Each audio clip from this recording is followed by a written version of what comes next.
The White House is panicking, and America has a president in hiding.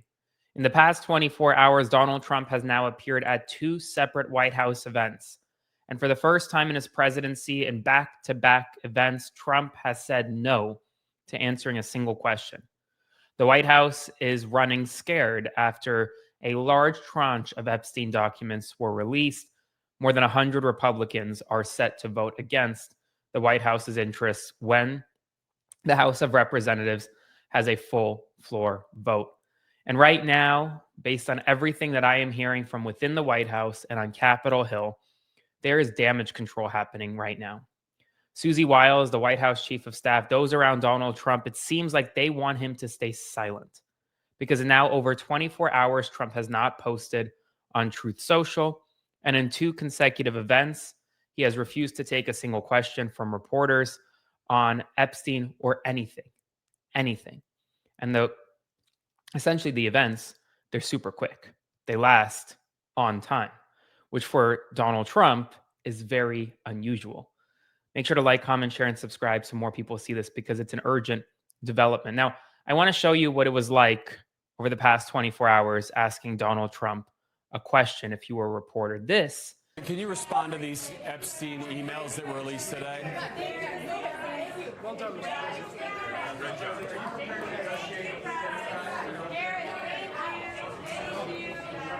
That's after Donald Trump signed the government funding bill into law. Reporters were shouting questions at him about Jeffrey Epstein.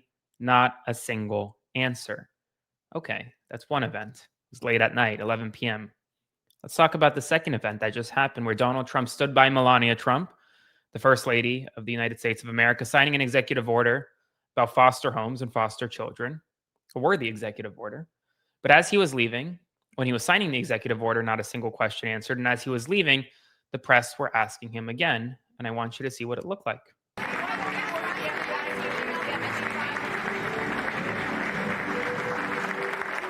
That's it. Not a single answer from the president of the United States. Now, let's talk about what the White House is doing about this. This is Caroline Leavitt's response, her first public response to the Epstein files. If not for the Jeffrey Epstein story, CNN would be forced to talk about how Chuck Schumer and the Democrats got shellacked by President Trump and Republicans in the government shutdown fight. It's clear this is another Democrat plus mainstream media hoax fueled by fake outrage to distract from the president's wins. Republicans, don't be fooled. President Trump will remain focused on making America affordable again. I want you to read that third line with me. Republicans, don't be fooled. This is a clear attempt by the White House press secretary and the White House at large to try to influence Republicans on Capitol Hill who are clamoring for more answers following the release of the Epstein files yesterday. They want more. They want the Justice Department to fully release all of the files. And this is the White House seemingly trying to get them away from that, trying to get them focused on the government shutdown situation, not on the fact that Donald Trump was named in the Epstein files released by the House Oversight Committee dozens of times. And it's pretty interesting to see that Caroline Leavitt is the spokesperson here, not Donald Trump. Typically, Donald Trump would post something on Truth Social by now, even calling it a hoax. Did that yesterday. But now 24 hours plus have passed and not a single thing from Donald Trump. And let's look at what's happening in Washington, D.C. today. This is right by 14th Street in Washington, D.C. It's a statue.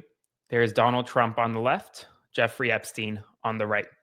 It's a Jeffrey Epstein, Donald Trump friendship statue. This statue is about 14 feet tall. It's bronze. It was originally on the United States National Mall, right in front of the Capitol. They moved it, the organizers behind it, actually Park Police, U.S. National Park Service, pulled their permit. And well, now it's on 14th Street, reminding everyone who walks by, one day after we saw the close connection between Jeffrey Epstein and Donald Trump, that they're buddies. And while MAGA's not really having a good time with this, they're trying to figure out ways to defend Donald Trump. And in doing so, even in a way, trying to defend Jeffrey Epstein. And I don't think I've ever seen this type of reaction from folks on the right. I just want you to watch this clip from Megyn Kelly, who's a Republican on the right, Just watch this and we'll talk about it in a second. For Epstein, I've said this before, but just as a reminder, I do know somebody very, very close to this case who is in a position to know virtually everything. Not everything, but virtually everything. And this person has told me from the start, years and years ago, that Jeffrey Epstein, in this person's view, was not a pedophile. This is this person's view, who was there for a lot of this, but that he was into the barely legal type. Like he liked 15-year-old girls. And I realize this is disgusting. I'm definitely not trying to make an excuse for this. I'm just giving you facts. That he wasn't into like 8-year-olds, but he liked the very young teen types that could pass for even younger than they were, but would look legal to a passerby. And that is what I believed, and that was what I reliably was told for many years. And it wasn't until we heard from Pam Bondi that they had tens of thousands of videos of alleged, forgive me, they used to call it kiddie porn. Now they call it child sexual abuse material on his computer, that for the first time I thought, oh no, he was an actual pedophile. I mean, only a pedophile gets off on young children abuse videos. She's never clarified it. I don't know whether it's true. I have to be honest. I don't really trust Pam Bondi's word on the Epstein matters anymore. Yeah, so I don't know what's true about him, but we have yet to see anybody come forward and say, I was I was under 10, I was under 14 when I first came within his purview.